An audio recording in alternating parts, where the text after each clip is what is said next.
మిత్రులారా నమస్తే, నేను మీ Prasadamurthy. Welcome to Pragati media. ఎవరైనా నాకు న్యాయం చేయండి మహాప్రభు అని న్యాయమూర్తిని వేడుకుంటారు.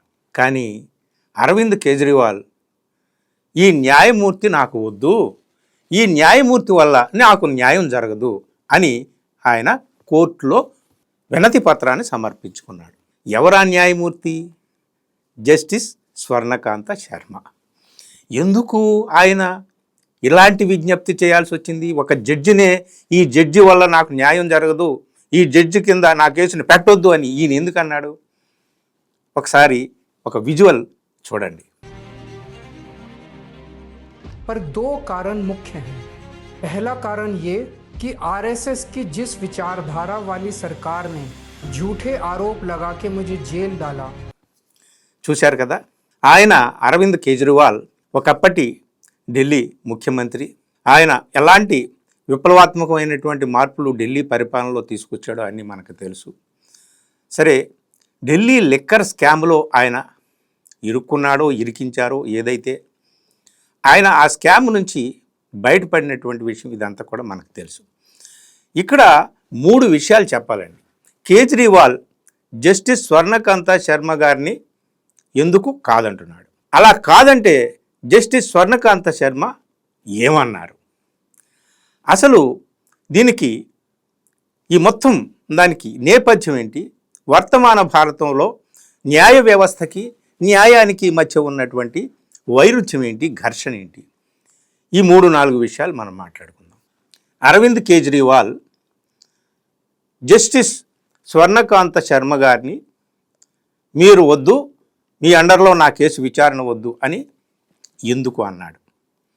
ఆయన ఆ మాట అంటే మరి ఆ జస్టిస్ స్వర్ణకాంత శర్మ గారు ఏమన్నారు అనేటటువంటిది తర్వాత మీకు నేను చెప్తాను. ఆయన ఎందుకు అన్నాడు అనేటటువంటిది ముందు చెప్పాలంటే కొంచెం వెనక్కి వెళ్ళాలి మనం. 2021-22 ఢిల్లీ లిక్కర్ స్కామ్ అన్నారు, లేదా లిక్కర్ కేసు అని మనం అందాం. 21-22 లిక్కర్ కేసులో అరవింద్ కేజ్రీవాల్ పేరు, సంజయ్ సింగ్ వాళ్ళ ఎంపీ సంజయ్ సింగ్ పేరు, వాళ్ళ deputy chief minister Manoj Sisodia, వీళ్ళందరూ చాలామంది పేర్లు వచ్చాయి. ఒక్కొక్కరిని జైల్లో పెట్టారు. 2024 మార్చిలో అరవింద్ కేజ్రీవాల్ని కూడా తీసుకెళ్ళి జైల్లో కూర్చోబెట్టారు. సరిగ్గా టైమింగ్ ఏమిటయ్యా అంటే జనరల్ ఎలక్షన్స్ సమయంలో భీకరమైనటువంటి ప్రచారం జరుగుతున్నటువంటి హోరాహోరీగా ప్రతిపక్షాలకి, ఇండియా కూటమికి, అటు ఎన్డీఏ కూటమికి మధ్య భయంకరమైనటువంటి ఎన్నికల యుద్ధం జరుగుతున్నటువంటి తరుణంలో తీసుకెళ్ళి ఆయన్ని లోపల పెట్టేశారండి. సరే, దాని మీద వాదోపవాదనలు జరిగాయి, అవి జరిగాయి, ఇవి జరిగాయి. మొత్తానికి ఆయన నిరపరాధి అని చెప్పి 2026 ఫిబ్రవరిలో మొన్న ఢిల్లీ రౌస్ ఎవెన్యూ కోర్టు ఆయన పట్ల ఏ విధమైనటువంటి, ఆయన దోషి అని నిరూపించేటటువంటి సాక్ష్యాలు కానీ రుజువులు కానీ ఏమీ సమర్పించలేకపోయింది సిబిఐ కానీ ఈడీ కానీ. కాబట్టి ఆయన నిరపరాధి అని చెప్పి ఆయన్ని వదిలేశారు, మనీష్ సిసోడియాని కూడా వదిలేశారు. ఇంకా ఆ ఢిల్లీ లిక్కర్ స్కామ్లో ఉన్నటువంటి కవిత లాంటి వాళ్ళు చాలామంది ఉన్నారు, వాళ్ళందరూ కూడా నిరపరాధులుగా బయటకు వచ్చేసారు. అంతా అయిపోయింది కదా. అంతా అయిపోయిన తర్వాత ఊరకనే కూర్చుంటారా మహానుభావులు, ఏలినవారు? ఆమ్ ఆద్మీ పార్టీలో కొంతమంది తమ పార్టీలోకి వచ్చారు కదా, ఇంకా కొంతమంది మిగిలిపోయారు కదా. అసలు ముఖ్యుడు కేజ్రీవాలే మిగిలిపోయాడు కదా. సో ఆ కేజ్రీవాల్ని ఏం చేయాలి ఏమిటి అని ఏం ఆలోచించారో ఏమో మనకు తెలియదు. కానీ సిబిఐ మళ్ళీ లేదు కేజ్రీవాల్ నిరపరాధి కాదు, అపరాధి, ఈ కేసుని మళ్ళీ తిరగదోడాలి అని చెప్పేసి ఛార్జ్షీట్ ఫైల్ చేసింది హైకోర్టులో, ఢిల్లీ హైకోర్టులో. కేసు ఎవరి దగ్గరికి వెళ్ళింది? జస్టిస్ స్వర్ణకాంత శర్మ గారి దగ్గరికి వెళ్ళింది, ఆవిడ దగ్గరికి వెళ్ళింది. సో ఆవిడ దగ్గరికి కేసుకు వెళ్తే నాకు న్యాయం జరగదని చెప్పి కేజ్రీవాల్ అడ్డం తిరిగాడండి. ఇది. సో ఈవిడ దగ్గరికి వెళితే నాకు న్యాయం జరగదని ఎందుకు ఆయన అనుకున్నాడనే తర్వాత చెప్తాను. ఈవిడ దగ్గర నా కేసు వద్దు, విచారణ వద్దు అని చెప్పేసి అంటే జస్టిస్ స్వర్ణకాంత శర్మ గారు ఏమన్నారు అని చెప్పేసి మనం చెప్దాం. ఫస్ట్ ఆఫ్ ఆల్ ఆవిడ అన్నది ఏమిటయ్యా అంటే, ఇలాగా ఒక న్యాయమూర్తి యొక్క జ్యుడిషియరీ డ్యూటీనే ప్రశ్నించడం సరైనటువంటిది కాదు. ఏవో భ్రమలు భయాలు పెట్టుకొని ఇలాంటివి మీరు ఈ రిక్యూజల్ అని అంటాం అనమాట. ఈ రిక్యూజల్ అనేటటువంటిది అంటే ఏమిటి అంటే, నేను ఫలానా కేసు వాదించేటప్పుడు నేను ధర్మాసనం మీద నేను ఉండను, ఈ కేసు నేను టేకప్ చేయనని జడ్జి కూడా అనొచ్చు, లేదా ఫలానా జడ్జి నేతృత్వంలో ఫలానా జడ్జి ధర్మాసనంలో ఉంటే నాకు న్యాయం జరగదని చెప్పేసి ఒక అక్యూజ్డ్ కూడా ఒక పిటిషన్ పెట్టుకోవచ్చు అనమాట. ఇది రాజ్యాంగం కల్పించినటువంటి వెసులుబాటు. సో ఆ వెసులుబాటుని ఇప్పుడు కేజ్రీవాల్. సో కేజ్రీవాల్ ఇలా అప్పీల్ చేసుకుంటే ఆ జడ్జి ఏమన్నదే అంటే, ఇట్లాంటి అప్రహెన్షన్స్ కానీ ఇట్లాంటివి ఇల్యూజన్స్ కానీ పెట్టుకుంటే ఇది కరెక్ట్ కాదు, జ్యుడిషియల్ డ్యూటీని ప్రశ్నించినట్టు అవుతుంది. సో ఇది ఇట్లాంటి రెక్యూజల్ అపీల్స్ని కానీ యాక్సెప్ట్ చేస్తే ఒక బ్యాడ్ ట్రెడిషన్ని మనం ఎస్టాబ్లిష్ చేసినటువంటి వాళ్ళం అవుతామని చెప్పి ఆవిడ ఇంకా కొన్ని మాటలు చెప్పింది. ఏమిటయ్యా అంటే, ఈ politician should not judge judicial competence. ఒక రాజకీయ నాయకుడు న్యాయ వ్యవస్థ యొక్క నిష్పాక్షికతను, సో ఇంపార్షియాలిటీని ప్రశ్నించడం అనేది కరెక్ట్ కాదు. అలాగే she said recusing herself on unsupported allegations would mean abandoning her duty.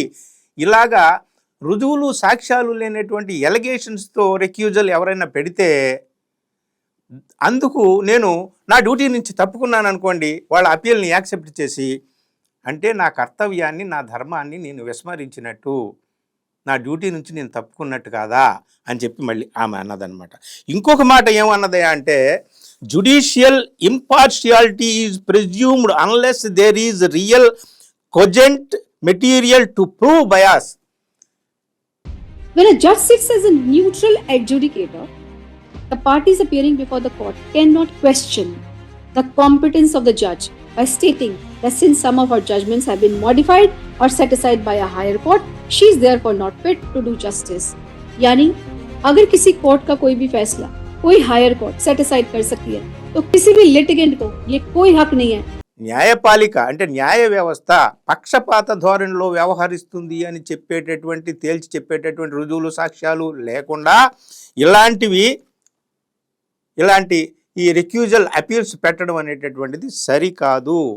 ఇది ఇంపార్షియాలిటీ అంటే జ్యుడిషియరీ యొక్క ఇంపార్షియాలిటీని ప్రశ్నించడం అవుతుందని చెప్పేసి ఆమె చెప్పి ఈ అరవింద్ కేజ్రీవాల్ పెట్టుకున్నటువంటి రిక్యూజల్ అపీల్ని తిరస్కరించింది.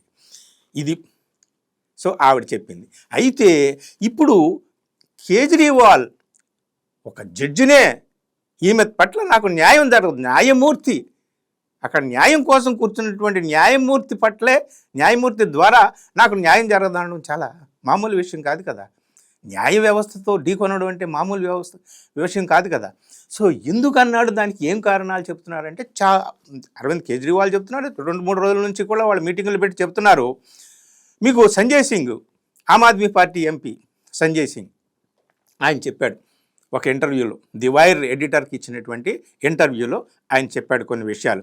ఆయన చెప్పినటువంటి విషయాల్లో ముఖ్యమైనవి ఏమిటాయి అంటే, ఏ జడ్జి నాకు వద్దు అని చెప్పేసి అరవింద్ కేజ్రీవాల్ అప్పీల్ చేశాడో, ఆ జస్టిస్ స్వర్ణకాంత శర్మ గారు 6 సార్లు కింద కోర్టులో ఆమె ఈ ఢిల్లీ లిక్కర్ స్కామ్లో తీర్పులు చెప్పింది.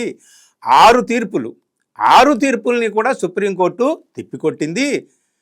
మరోసారి ఆమె దగ్గర న్యాయం జరుగుతుందని మేము ఎలా నమ్ముతాం? సో మాకు ఆధారం ఉంది, ఈ రెక్యూజల్ అప్పీల్ చేసుకోవడానికి మాకు ఆధారం ఉంది అని చెప్పేసి ఆయన అన్నాడు. इन्हीं जज महोदया ने एक्साइज पॉलिसी के मामले में 6 बार हमारे खिलाफ फैसला दिया, जिसको सुप्रीम कोर्ट ने पलटा.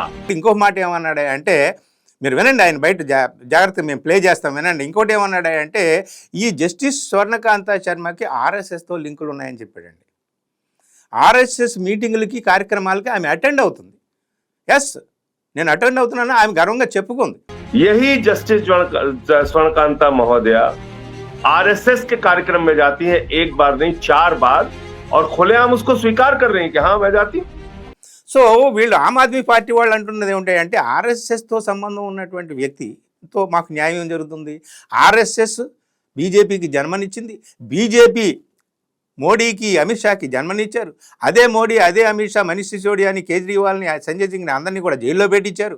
ఇదిగో ఇప్పుడు ఆమ్ ఆద్మీ పార్టీ నుంచి 7 ఎంపీలను కూడా తీసుకొని వెళ్ళిపోయారు తమ పార్టీలోకి. సో అలాంటి బీజేపీతో డైరెక్ట్గా కాకపోయినా బీజేపీతో డైరెక్ట్ సంబంధాలు ఉన్న ఆర్ఎస్ఎస్తో సంబంధం ఉన్నటువంటి జడ్జితో ఈ కేసు ఉంటే ఈ కేసులో మాకేం న్యాయం జరుగుతుంది అని చెప్పేసి ఆమ్ ఆద్మీ పార్టీ నాయకులు మాట్లాడుతున్నారనమాట. సంజయ్ సింగ్ చాలా క్లియర్గా మాట్లాడాడు ఈ ఇంటర్వ్యూలో, వినండి. जिसने बीजेपी को जन्म दिया, बीजेपी कौन है जिसने मोदी अमित शाह को जन्म दिया. సో ఓవరాల్గా మొత్తం ఈ విషయం అంతా కూడా తరచి చూస్తే మనకు అర్థమవుతుంది ఇక్కడ ఏమిటాయి అంటే ఈ దేశంలో న్యాయ వ్యవస్థకి న్యాయానికి సమ్ డిస్ప్యూట్ ఉందండి, వైరుధ్యం ఉందండి, ఘర్షణ ఉందండి. అంటే న్యాయ వ్యవస్థకి న్యాయానికి ఘర్షణ ఏమిటంటే న్యాయ వ్యవస్థ న్యాయాన్ని నిర్ధారించాలి, న్యాయానికి న్యాయం చేయాలి. అన్నీ జరుగుతున్నాయి అట్లా ఈ దేశంలో. ఉమర్ ఖాలిద్కి న్యాయం జరిగిందా? 5 సంవత్సరాల పైగా జైల్లో ఉన్నాడు ఆ యువకుడు.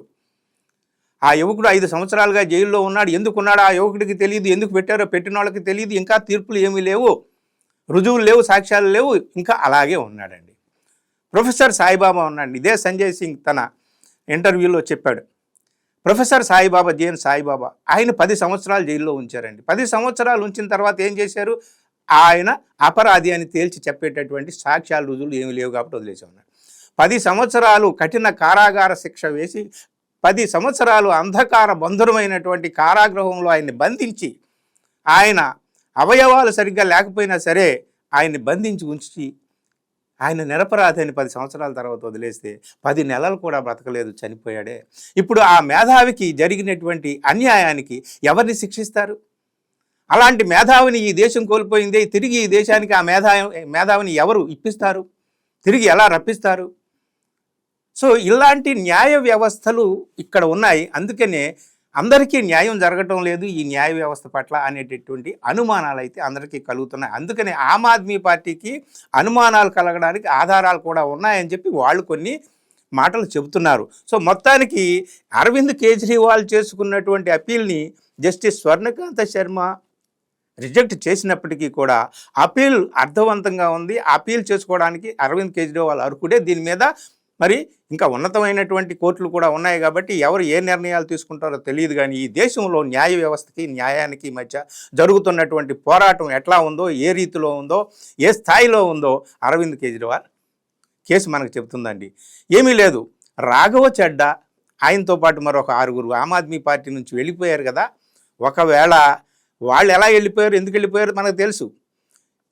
ఈడీ కొరడా పట్టుకొని వెనకబడితే వాళ్ళు వెళ్ళిపోయారని సంగతి మనకు తెలుసు. ఒకవేళ అరవింద్ కేజ్రీవాల్ కూడా చేతులు ఎత్తేసి ఆయన కూడా వాళ్ళ వెంట వెళ్ళిపోతే బహుశా ఉండదేమో. ఆయన మీద ఇంకా ఈ సిబిఐలు, ఈబీఐలు, ఇంకా ఇట్లాంటి కేసులు, తవ్వడాలు, తిరగదోడడాలు ఉండవేమో. అలాంటి సందర్భం కూడా వస్తుందేమో. విసిగిపోయి, వేసారిపోయి, కకావికలైపోయి ఆయన ఏడ్చాడు కదా, కన్నీరు మున్నీర ఏడ్చాడు కదా, నేను నిరపరాధిని, నేను ఏ పాపం చేయలేదు, నేను దొంగని కాదు, సత్యమే గెలుస్తుందని ఏడ్చాడు కదా. ఆ ఏడ్చినటువంటి దృశ్యం ఇప్పటికీ కూడా మన కళ్ళ ముందు మెదులుతుంది కదా.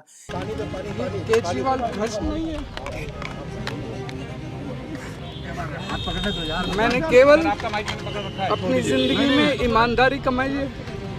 ఈ దేశంలో న్యాయం అనేటటువంటిది నిజంగా కన్నీరు పెట్టుకుంటుందండి, న్యాయమే ఏడుస్తుందండి. మరి న్యాయానికి న్యాయం జరుగుతుందా లేదా చూడాలి. అరవింద్ కేజ్రీవాల్ ఈ ధర్మ పోరాటం చేస్తాను, న్యాయ పోరాటం చేస్తాను, నేను సత్యాగ్రహం చేస్తాను, గాంధేయ మార్గంలో, అహింసా మార్గంలో నేను పోరాటం చేస్తానని అంటున్నాడు. కానీ ఈ పోరాటాన్ని అత్యున్నత న్యాయస్థానం ఏ విధంగా తీసుకుంటుంది ఏమిటి అనేటటువంటిది మనం చూడాలి. ఇది మిత్రులారా ఈ దేశంలో జరుగుతున్నటువంటి న్యాయానికి, న్యాయ వ్యవస్థకి మధ్యన ఉన్నటువంటి పోరాటం. ఇది కేవలం అరవింద్ కేజ్రీవాల్ పోరాటమే కాదు, ఏం జరుగుతుందో చూద్దాం మనం. Thank you.